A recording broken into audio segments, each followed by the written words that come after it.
C'est bon. OK. Donc, je précise, ne prenez pas les logiciels libres pour aller dire aux gens que c'est payant. Si tu as pris QGIS pour faire ton affaire, il faut dire aux gens, j'ai pris QGIS, j'ai pris, ça marche. Il ne faut pas aller dire aux gens que non, que j'ai pris QGIS, tu as dit que tu as pris AGIS, oh, c'est QGIS, tu as pris. Ils vont t'attraper. Ils vont t'attraper. Ils vont t'attraper. Voilà. Généralement, Ivoiriens aiment ça. Vous voulez, voilà. On vous appelle pour monter un logiciel et pour partir prendre des choses. Vous savez bien, hein, c'est libre. On télécharge un peu partout. GeoServer, là, toi-même tu connais. Vous savez que ça, là, c'est libre.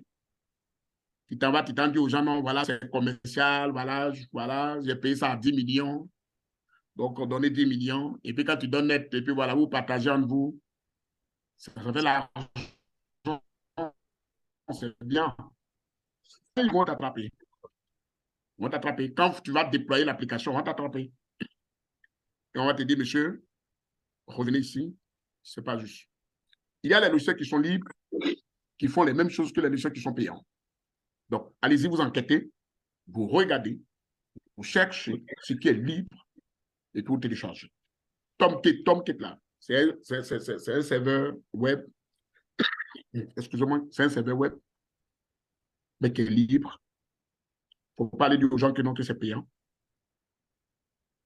Maintenant, si tu t'arrêtes de dire que c'est payant, c'est qu'il faut donner l'argent où tu allais télécharger. Il faut leur donner l'argent. Voilà. Il faut dire à la structure, voilà, j'ai dit aux gens là-bas que c'était payant, mais à la vérité, ce n'est pas payant. Mais comme ils ont donné l'argent, tenez pour vous et donnez pour moi. Voilà. Donc, vous donnez une partie aux gens et puis bon, vous gardez. En ce moment, le jour où ils vont vous attraper, vous allez dire aux gens que voilà, on était deux à bouffer. Donc, voilà. Ça, c'est la troisième partie. Donc, n'oubliez pas, on ne se lève pas comme ça pour dire, écoutez, on peut faire, voici, et puis on commence à donner un budget qui n'a rien à voir. Non, c'est faux. Allez-y, prendre toutes les informations. Prenez toutes les informations. Et pour avoir les informations, il suffit d'aller, vous tapez sur Google. Tapez sur Google.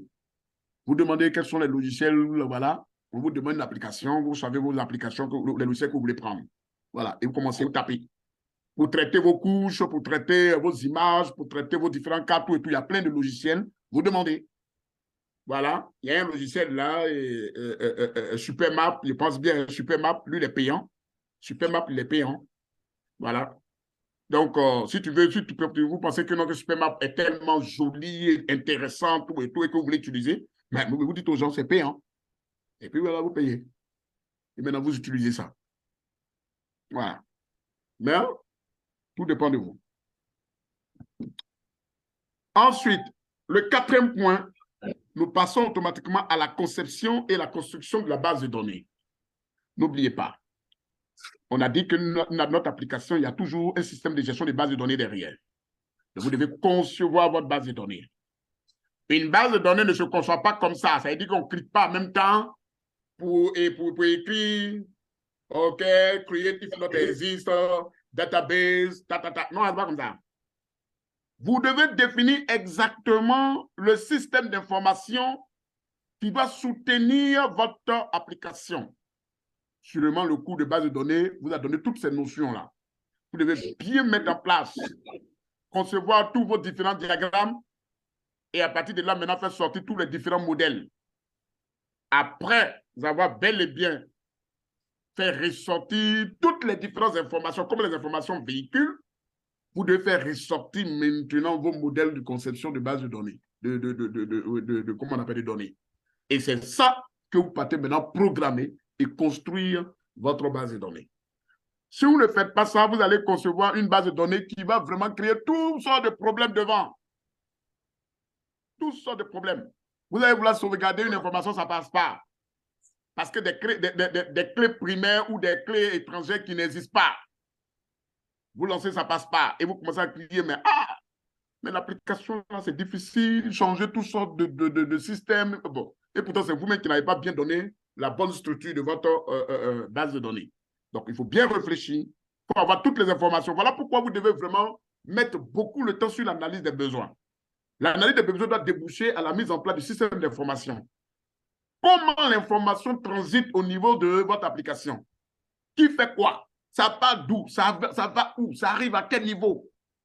Et quand vous faites sortir le système d'information, maintenant, vous concevez votre base de données. Sinon, ça va buter devant. Donc, n'oubliez pas la conception de votre base de données. C'est une phase très importante. Ce n'est pas seulement créer des tables ou créer seulement la base elle-même. Non. C'est tout un tas de procédures, tout un tas de processus, tout un tas de trucs que vous devez mettre en place. Et ça demande beaucoup, beaucoup d'attention. Il faut avoir vraiment beaucoup je vais dire, d'innovation et même aussi de sérieux dans le travail pour pouvoir faire sortir un bon système de base de données pour ne pas que demain, votre application s'écroule seule. Après avoir lancé la conception, vous passez maintenant à l'acquisition du matériel et du logiciel SIG. Ah oui, on allait enquêter sur les logiciels. On a vu qu'on peut, les logiciels existent. On a vu le matériel, ça existe. Il nous faut un ordinateur HP, processeur temps, RAM temps, tel ordinateur. On ne doit pas utiliser un ordinateur bureau. On doit utiliser un gamer. Le gamer il va faire au moins 2 millions. On doit utiliser tel logiciel SIG, les couches là. Voilà. Les couches doivent venir peut-être du Bennett. Une couche doit coûter 2 millions. Ça fait combien? Tout ça, vous devez tout quantifier. Quand tout est fini, maintenant, passez à l'acquisition. Vous devez aller maintenant prendre toutes ces informations. Si vous devez télécharger, vous téléchargez tout pour garder. Dès que vous finissez, vous devez maintenant intégrer cela au système. Ça veut dire dérouler. Ah, j'ai acquis tout récemment Supermap. Dans le cadre de l'application de web qu'on m'a demandé de concevoir. Est-ce que Supermap déroule correctement? Est-ce que ça se connecte véritablement à ma base de données? Est-ce que Aggi se connecte véritablement à mon PostgreSQL que j'ai eu à mettre sur pied? Est-ce que je me connecte véritablement à ma base de données? Donc, tout ça, on doit vraiment dérouler, les exécuter, regarder est-ce que mon serveur web s'active bien? Est-ce que les ports sont bien occupés? Est-ce qu'au lieu de démarrer au port 80-80, je démarre véritablement au port 80-80? Ça, tout ça doit être bien connu. Vous devez tout dérouler. Quand tout est bon jusqu'à ce niveau, on vient de faire au moins 60% du projet. Ça veut dire que le reste, c'est un jeu d'enfant. 60% du projet. On passe maintenant à la partie programmation, le développement même. Dans cette partie, il y a deux phases. Il y a la phase que nous appelons la phase visuelle, appelée le front-end. Le front-end, c'est la partie visuelle de votre application. Et c'est là que nous appelons la technologie web. La technologie dit HTML, JavaScript, CSS, Ruby, Axios, Vue, tout ce qui est comme les langages de programmation côté graphique, côté utilisateur. Nous appelons ces logiciels, ces langages de programmation, qui vont nous permettre de développer l'interface graphique. Ça veut dire qu'on va concevoir notre page HTML, l'embellir, donner du beau, donner ce qu'on appelle les couleurs, donner le logo, essayer de vraiment tout ce qui est comme design. C'est cette partie-là. Ça, c'est le front-end. Et là, nous allons développer, écrire tout ce qui est comme code HTML. Dès que cette première partie est finie, on passe à la deuxième partie, qui est le développement des services en back-end. Le back-end, c'est ce qui se fait en arrière-plan, côté serveur. On va demander à l'utilisateur de cliquer sur un bouton. Lorsqu'il clique sur le bouton, qu'est-ce qui se passe derrière? Donc, nous, on va développer ça. Et là, nous allons appeler maintenant les langages de programmation côté serveur. Là, on peut utiliser Python, on peut utiliser PHP, on peut utiliser même Java, le coup qu'on va voir prochainement. On peut utiliser même JavaScript, on peut utiliser TypeScript, on peut utiliser même React, on peut utiliser beaucoup côté serveur. Et nous allons programmer cette partie. Nous développons tout cela. Et dès qu'on a fini ces deux phases, nous venons de développer notre application.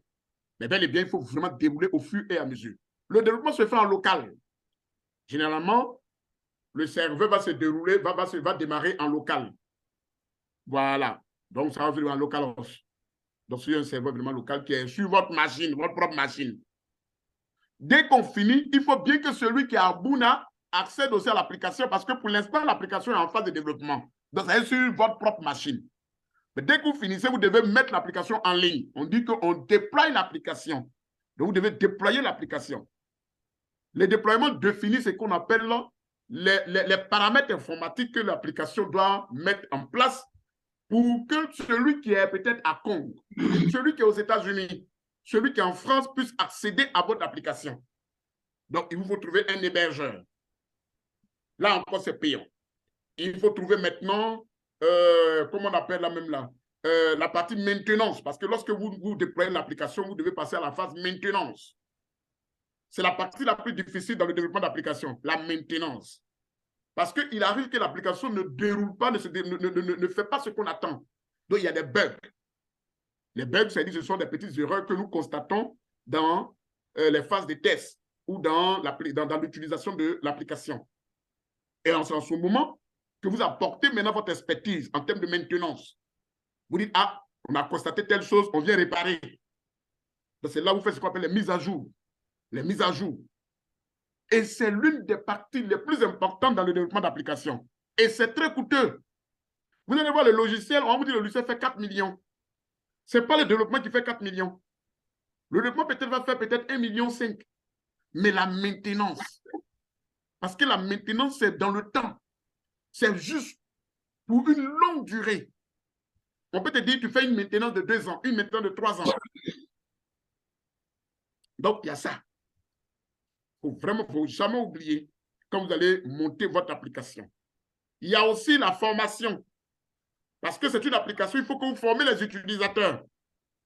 Quelqu'un, tu as mis en place une application web site, il ne maîtrise pas. Il n'est pas expert en site, il n'est pas géomaticien.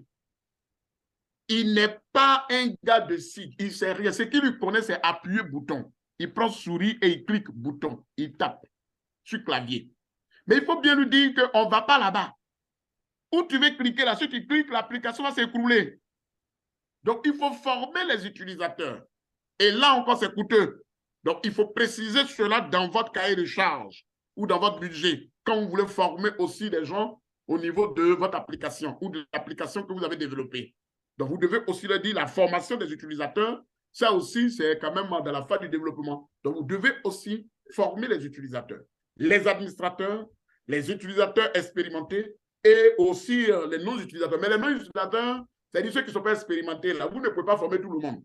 Parce que n'importe qui peut utiliser l'appareil.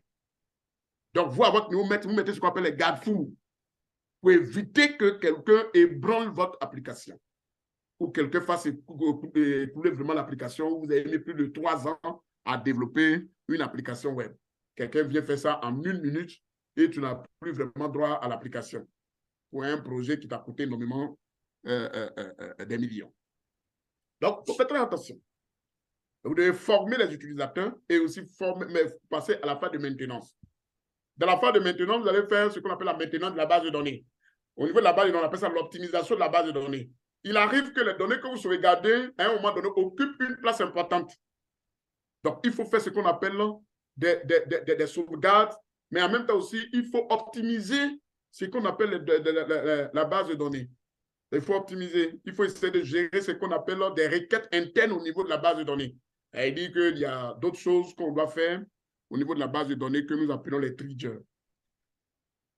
Donc, on peut le demander, on peut écrire des scripts à l'intérieur même de la base de données pour dire que, voilà, au lieu que ce soit le serveur cartographique ou le serveur web qui fasse tel boulot, nous, au niveau de la base de données, là même là, voici tel script que tu peux, comment on appelle, exécuter au niveau de la base de données. Vous pouvez définir tout ça. Et ça, vous optimisez. Là, ça fait que vraiment l'application ne connaît pas de lenteur. Parce qu'il y a des applications, quand vous les démarrez net, c'est tellement lent que vous vous demandez, mais attendez, mais l'application est hébergée en quoi? Et puis maintenant, c'est tellement lent. Souvent, c'est la base de données, elle est devenue lourde. Elle ne peut pas. Parce que les données qui sont dedans là sont énormes. Énormes. Donc, quand elle démarre, quand l'application démarre, ça demande beaucoup de processus arrière-plan et ce qui alourdit l'application. Donc, il faut faire très attention. Ce sont des phases, c'est une phase très importante, surtout la maintenance de l'application web, WebSig.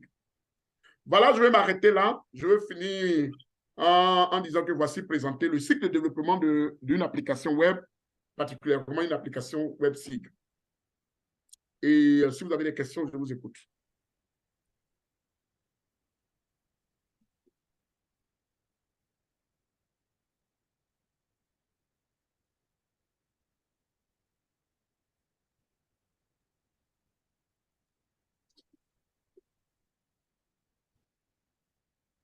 C'est quoi, il n'y a aucune question? Vous avez des questions? S'il n'y a pas de questions, généralement, il y a deux conclusions qu'on tire. Hein.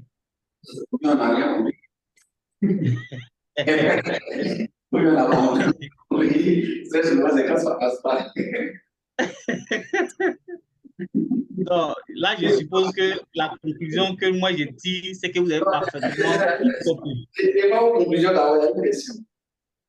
D'accord, ok, il y a une question. D'accord, ok, pose la question. Bon, ok, ma question, c'est au départ, au niveau de l'analyse des besoins. Oui. On veut développer une application dans un service où Oui. les utilisateurs émettent les besoins. Maintenant, Oui. en tant que spécialiste, bon, je mets sur la base du cas avec que certaines préoccupations soient difficiles à prendre à être prises en compte dans le traitement. Je prends par exemple par exemple, on veut mettre en place une base de données, une application qui va gérer tout ce qui est exploitation agricole. C'est ça. Voilà, exploitation agricole, que ce soit élevage, que ce soit la production végétale, production animale, production végétique. Mais souvent, on identifie des producteurs. Et puis, il arrive souvent qu'il y a des producteurs, soit qui changent de site, qui se déplacent. Or, au départ, on les a localisés sur un site. C'est ça. Voilà, ces différents mouvements, au niveau d'abord, tu sais, les bases de données sont rattachées aux données réelles sur le terrain. Le producteur identifié sur un site. Il y a des mouvements qui ont lieu au niveau même des sources de données. Et si la table que vous avez éditée au niveau de vos bases de données au départ, est-ce que c'est possible? Parce que j'ai pu entendre que lorsqu'une table est éditée dans une base de données, il est souvent difficile de faire des modifications. Je prends par exemple un producteur qui est sorti d'une base et qui va être rattaché à une autre, qui est sorti d'une table qui va être rattaché à une autre table. Par exemple, quelqu'un qui produit, par exemple, qui est planteur, et on est dans une situation où il ne culture plus, mais il est éleveur. Il faut enlever la base du planteur, le mettre désormais dans la base de l'éleveur. Or, pour ce que j'ai entendu, il est difficile de modifier les tables dans ce sens-là, qu'il faut créer une nouvelle table. Est-ce qu'en ce moment, on ne serait pas en face d'une situation où il faut créer une nouvelle table de producteurs, une nouvelle table d'éleveurs? Ça, c'est une préoccupation. Maintenant, est-ce qu'on peut dire que tous les besoins des utilisateurs peuvent être pris en compte dans un développement? OK. Je vais commencer par répondre à la première question et puis je vais terminer par la deuxième. Vous savez, tout de suite, je parlais de la maintenance. Vous savez, la conception, que ce soit le développement d'une application, vous ne pouvez jamais vous rassurer, être à 100% sûr que vous avez trouvé la bonne application. Non. D'ailleurs, c'est ce qui explique les notions des versions des applications. Aujourd'hui, on vous donne une version, la première version. après la deuxième version. Vous faites très attention. Les mises à jour ne définissent pas les versions des applications. Non. Les mises à jour, c'est parce qu'on s'est rendu compte qu'il y a quelque chose, ça n'a pas bien bougé. Donc, on règle le problème. Mais quand on veut changer beaucoup de choses dans l'application, notamment son fonctionnement, ou même au niveau même de sa conception graphique, et même au niveau de la base de données, on fait ce qu'on appelle là une version. C'est-à-dire qu'on essaie d'améliorer. C'est-à-dire qu'on sort de la première partie et on va dans une autre partie jusqu'à ce qu'on trouve la bonne version. Ça a toujours été comme ça. Tout de suite par rapport au cas soumis, où vous avez des planteurs qui effectuent des mouvements dans le temps. Si vous constatez qu'au début, ce n'a pas été le cas et que vous n'avez pas pris ce facteur-là, et vous avez développé l'application jusqu'à aujourd'hui, vous vous en rendez compte que les planteurs qui sont censés être statiques bougent. Mais vous n'écoulez pas la base de données. Non, pas du tout. Vous définissez quelque chose.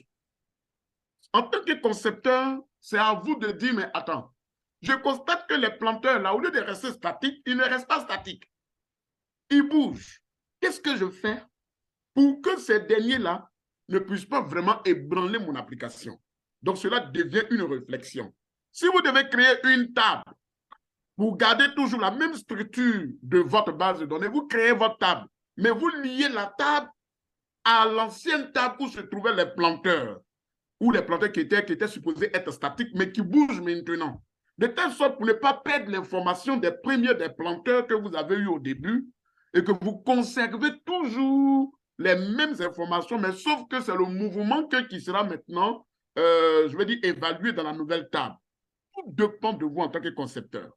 Mais mettez bien dans la tête que vous ne pouvez jamais mettre dans la tête que vous avez défini véritablement la même lecture ou la bonne lecture de votre application. Au fur et à mesure, ça va varier. Ce qui fait qu'aujourd'hui, on vous demande de monter une base de données, et puis des années après, on vous dit non, on veut faire une mise à jour de la base de données. Ça veut dire qu'on s'est rendu compte qu'il y a quelque chose qui n'a pas bien marché, mais au lieu d'ébranler ou d'écraser complètement la base de données, on fait une mise à jour. Donc, on migre. On quitte de l'ancienne base de données et on va dans une nouvelle base de données, mais sans toutefois perdre les informations. On garde les mêmes informations. Sinon, si on doit écraser là, mais il y a des gens aujourd'hui là, on allait perdre toutes les informations. Hein. On n'écrase pas. On trouve d'autres possibilités et ça marche au fur et à mesure. Et aujourd'hui, les systèmes de gestion des bases de données ont ce genre de possibilités là. C'est que nous appelons les schémas. Ils ont l'air ce qu'on appelle des schémas des vues. Donc, au lieu même, à un moment donné, la table, c'est ce qu'on appelle un peu plus loin, ce qu'on appelle les bases de données réparties, les bases de données des choses réparties. Donc, un peu plus loin, vous allez vous rendre compte que, au lieu de créer peut-être les tables de façon plus correcte, on ne va pas créer des tables, on va créer peut-être d'autres choses qui vont nous permettre de gérer l'application un peu jusqu'à ce qu'on trouve, je veux dire, la bonne information pour stabiliser l'application. Donc, ça, vous serez confronté à ce genre de problèmes au fur et à mesure. N'oubliez pas, le dépôt d'application, ce n'est pas de façon exacte où on a fini et tout marche bien. Non, ça ne marche pas comme ça. Ça ne marche pas comme ça. Un autre point encore concernant le deuxième point qui concerne quoi, j'ai même oublié avant de parler. Voilà, le deuxième point, on ne prend pas, ce n'est pas les utilisateurs qui donnent les besoins. C'est celui qui demande l'application qui donne exactement le besoin que lui souhaite. Qu'est-ce qu'il lui veut? Je prends un exemple, moi je suis étudiant dans une structure. On me dit que donc, il y a une plateforme qui nous permet de nous localiser. Ce n'est pas à moi d'aller dire au concepteur là-bas, moi je suis utilisateur. Ce n'est pas moi d'aller dire au concepteur, monsieur le concepteur, moi je veux que votre application là, ça fasse ça, ça fasse ça, ça fasse ça. C'est vrai, ça peut être des suggestions qu'on va prendre à la longue. Mais lui qui demande l'application, il a une idée. Qu'est-ce qu'il veut de son application? Il peut te dire pour la première phase, là, voici ce que moi je veux que l'application fasse pour moi. Je veux que l'application, là, quand l'utilisateur utilise, là, que l'utilisateur sache déjà où il bouge. Les informations temps et temps. À partir de toutes ces informations, vous montez l'application. Voilà pourquoi cette phase, elle est importante. On ne demande pas, on ne fait pas l'analyse de besoin auprès d'une seule personne, mais plusieurs personnes au niveau de l'entreprise. Parce que l'analyse de besoin va nous permettre de faire sortir le système d'information. On peut regarder si c'est une entreprise qui demande. Qu'est-ce que l'entreprise souhaite? Soit le directeur, il veut quoi? Bel et bien, le directeur va nous dire qu'au niveau de l'application, voici les départements concernés. Donc, on va écouter les départements. Peut-être on a le service TICE qui souhaite aussi que l'application fasse telle chose. Donc, on les écoute et puis ils nous donnent les informations. Et ainsi de suite. C'est après tout cela, on va prendre en compte ce qu'eux souhaitent pour l'instant pour définir le cahier de charges. Parce qu'on développe l'application en fonction du cahier de charges. Faites attention. Ne cherchez pas à inventer vous-même un cahier de charges, sinon vous n'allez jamais terminer une application. Ce n'est pas parce que vous développez, vous voyez que ça marche bien. Et puis, au beau milieu de votre application, vous dites, yeah, si l'application même je donnais, que si ça permettait aux gens de prendre photo, ça sera bien. Et puis, en même temps, tu inclus en même temps dans toi ton développement la partie prendre photo. Or, lui qui a demandé n'a pas mis ça dedans. Parce que tu as trouvé que c'est bon, donc tu mets en même temps dedans. Ça ne marche pas. Vous faites un autre programme qui n'est pas demandé. Même si c'est joli, dans les normes, celui qui demande l'application doit vous dire, monsieur, je n'ai pas demandé ça, enlevez ça dedans. Vous écoutez juste le concept, vous écoutez juste celui qui demande l'application. Celui qui demande là, c'est lui qui vous impose son cahier de charge. C'est-à-dire ses besoins. Je veux que mon application là, me réveille chaque matin. Je veux que mon application me dise bonjour. Je veux que mon application là, me fasse ça, me fasse ça. Et vous posez question pour comprendre. Vous ne posez pas question pour enlever complètement ce qu'il lui souhaite là. N'enlevez pas. Mais vous comprenez. Sauf peut-être qu'il explique mal.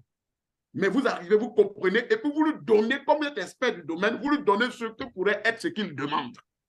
Voilà pourquoi vous faites le design conceptuel. Vous dites, monsieur, vous demandez que l'application vous salue chaque matin. Voici ce à quoi vous devez vous attendre. Chaque matin, là, vous allez entendre musique. Chaque matin. Est-ce que vous êtes prêts? S'il dit oui, vous écrivez.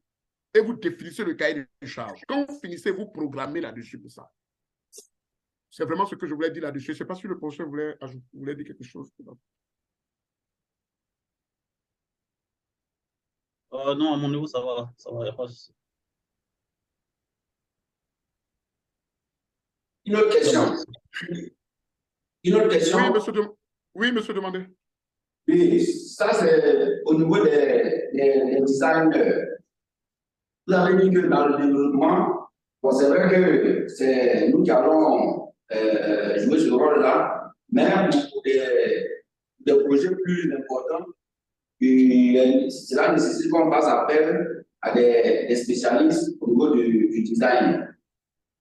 J'aimerais savoir, hormis ce que nous serons capables de faire, est-ce qu'aujourd'hui, au niveau à partir du current, on peut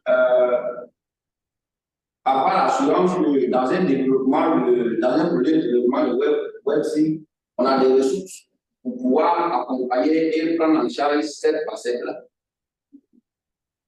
Oui, je réponds rapidement oui. Parce que vous êtes inscrit en ATIN.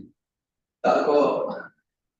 En tant qu'expert ATIN, c'est ce qui fait en fait la différence entre l'expert ATIN et vous. Et puis, comme on appelle, et les autres filières. ATIN, ce n'est pas le fait de prendre bouton, souris pour cliquer sur le bouton. Non. Vous devriez vraiment faire ce que les autres n'arrivent pas à faire. Les autres, ils prennent bouton pour cliquer sur le logiciel, pour faire traitement d'images. Vous devez plutôt écrire un programme qui permet déjà de traiter les images sans cliquer sur le bouton.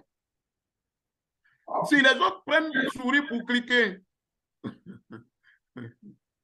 c'est ça, Atina. Atina, c'est ça. Hein? Voilà, il faut que vous compreniez ça. Atina, c'est ça. Atina, c'est pas seulement s'asseoir là pour cliquer. Sinon, si c'est en matière de cliquer bouton, là, tout le monde fait ça au curate.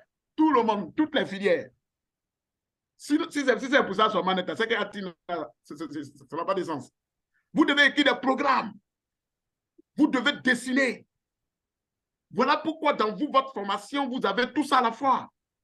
La mobilisation des données, la cartographie, tout et tout. Même dans la cartographie, vous devez dessiner et mettre ça maintenant sur comment on appelle la même là, sur un support vraiment numérique. Vous devez vraiment faire tout ça.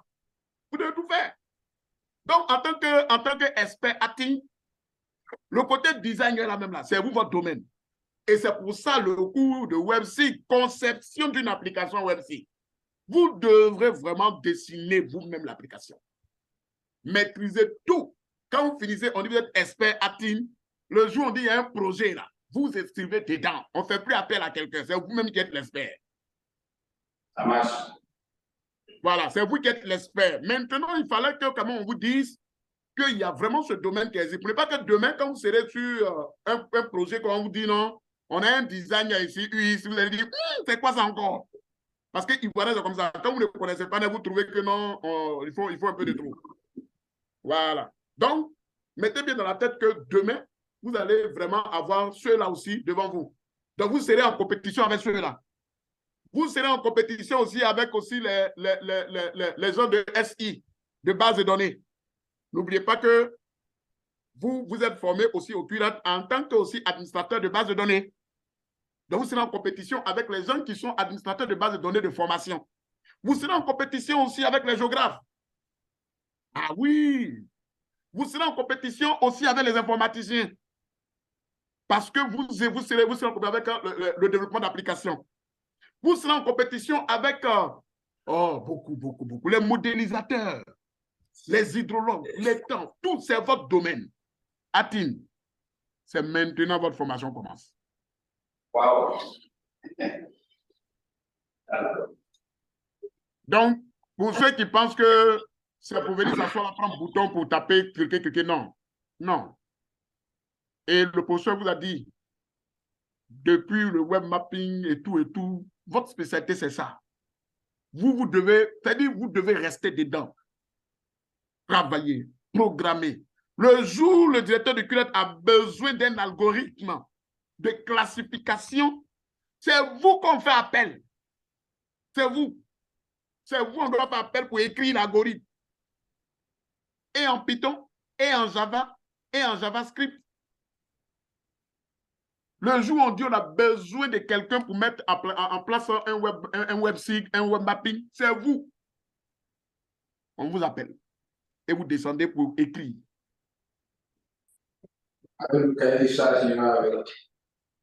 Monsieur Demandé, oui. C'est vrai, en tant que géomaticien au niveau de la NADER, c'est maintenant vous êtes en train de faire maintenant latin. C'est maintenant vous êtes en train de faire maintenant la géomatique. C'est l'enjeu de la formation. Voilà. Donc, tout ce que vous avez appris jusqu'à maintenant, c'est cette année-là, vous mettez tout en application. Tout. Tout. Désormais, quand on va vous dire commencez à faire traitement d'image, commencez déjà à mettre en place vos algorithmes. Vous tapez partout. Vous développez partout. Vous écrivez. C'est quand les autres sont bloqués où on vous appelle. Quand tout le monde est bloqué, on dit amenez tous les gens de ATIN. Et puis on appelle M. Diomandé au début. C'est lui, le chef de file. Et puis il écrit le programme. Quand ça ne va pas, on appelle celui qui est... C'est au Bénin, non, ou bien Togo? Au Togo. On appelle celui qui est au Togo, là. On dit, allez, écris. Et puis tu écris en même temps le programme. Pendant ce temps, les Ivoiriens, eux, ils sont dans la salle, là, en train d'écrire le programme. Voilà. Et c'est ça. Et c'est votre travail. Vous devez tout faire. Tout faire. Quand vous êtes embêté et que ça ne va pas, vous devez exactement monter. Donc, votre domaine regroupe et à la fois les systèmes d'information, le développement d'applications, tout ce qui concerne la télédétection, tout ce qui concerne les sites, tout ce qui concerne la programmation web, tout ce qui concerne la modélisation. Tout. J'ai dit bien tout. Tout. Sans exception. Tout. Tout. Si on dit application, on dit développement d'application, on ne doit pas chercher encore un informaticien quelque part. Il n'y a pas d'informaticien quelque part à part vous. Vous êtes ATIN. Il dit bien ATIN. Voilà, c'est votre domaine. Et vous allez écrire. Si on vous met vous tous là, ils vont vous demander de monter un programme. Jusqu'à 18 h, on aura l'application web et puis le QRAT va gérer ça. C'est comme ça. C'est compris. Donc, voilà. Donc, c'est ce que je voulais vraiment vous dire. Pour vous dire, ce que vous attend beaucoup. Voilà, ce qui vous attend. Voilà. Donc, la deuxième séance va porter sur la partie pratique. Ah, on va écrire. J'aime bien les codes. J'aime bien écrire les codes. Donc, Atine, apprêtez-vous, on va coder, on va écrire, on va programmer. On va programmer. Donc, pour la prochaine séance, tout de suite, vous allez travailler. Tout de suite, vous allez travailler. Mais pour la prochaine séance, commencez déjà à lire le cours de l'année dernière, de Master 1, au niveau de HTML. Vous checkez un peu partout au niveau du Java, du JavaScript.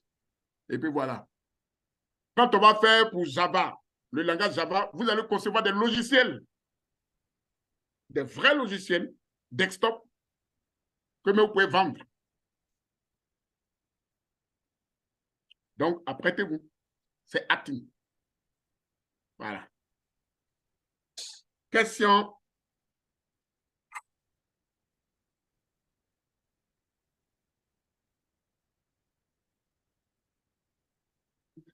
Question.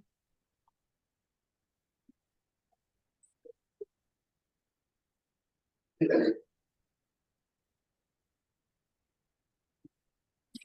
n'y a pas de questions? Ah, d'accord. Bien. Alors, évaluation. Exercice 1. Voilà, là, je vais vous laisser, vous allez checker un peu. Exercice 1.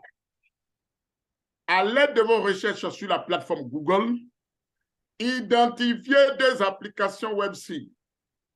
C'est-à-dire, vous ouvrez une page Google là-bas et puis vous tapez application web-site. Et je vous demande de rédiger un rapport d'une page comprenant les informations suivantes.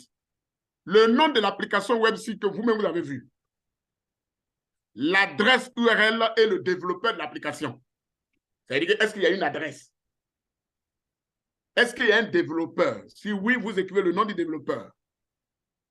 Ensuite, vous faites une description brève de l'interface d'accueil. C'est-à-dire que ce que vous voyez, c'est vous-même vous avez vu là. Vous faites une description. Et enfin, les types d'informations manipulées sur l'application web-site. C'est-à-dire que quelles sont les informations qui sont manipulées là-bas? Qu'est-ce que vous-même vous avez vu? Quelles sont les couches que vous avez vues là-bas? Donc, ça, c'est pour l'exercice 1. Vous allez faire 2 exercices aujourd'hui. L'exercice 2. Pour cet exercice, vous rédigerez un rapport d'une page. 1. Parmi les domaines suivants, santé, foresterie, pêche, environnement, éducation. Veuillez proposer une étude de conception d'une application web-site en précisant le thème de l'étude, l'objectif et le but visé par cette étude. Vous pourrez aussi préciser des potentiels utilisateurs de cette application. Enfin, 2. En vous inspirant des résultats de vos recherches, c'est-à-dire de l'exercice 1, veuillez décrire brièvement l'interface d'accueil de votre application web-site. Vous pourrez dessiner votre interface d'accueil. Voici les 2 exercices. Vous avez 30 minutes. Aïe.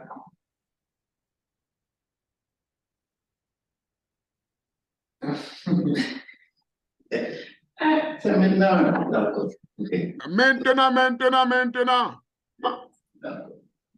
C'est maintenant. On ne va pas à la maison, on travaille. C'est maintenant. Okay. Donc, allez-y. Vous avez 30 minutes. Il est 16h08. 16h38, on va venir faire le bilan. Attention, c'est ce que vous allez trouver là qu'on va développer prochainement. Chacun va écrire son code. Donc, si vous avez pris un vilain domaine, c'est votre affaire.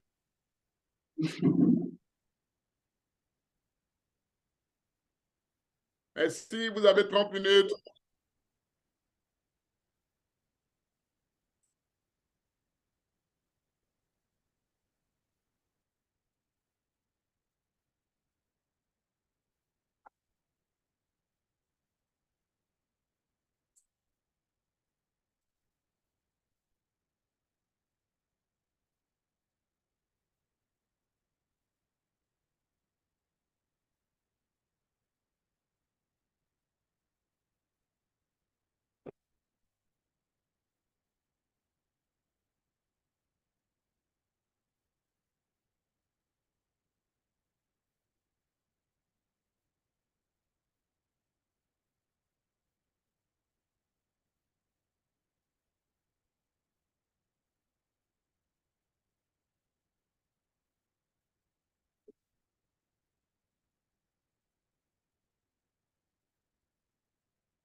Son existence, ça correspond à la leçon 1, l'exercice 2 de la leçon 1.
Bueno,